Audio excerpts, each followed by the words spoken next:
Ni tú ni nadie pueden dormir con tus ronquidos.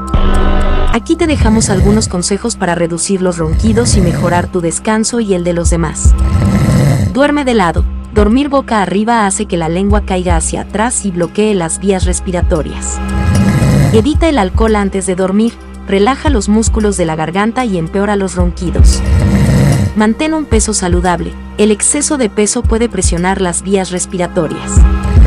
Eleva la cabeza con almohadas. Esto ayuda a abrir las vías respiratorias y facilita la respiración. Hidrátate bien. La falta de agua puede hacer que las secreciones nasales se espesen, causando ronquidos. Pruébalos y cuéntanos si te funcionaron. Si persisten, no dudes en consultar a un médico.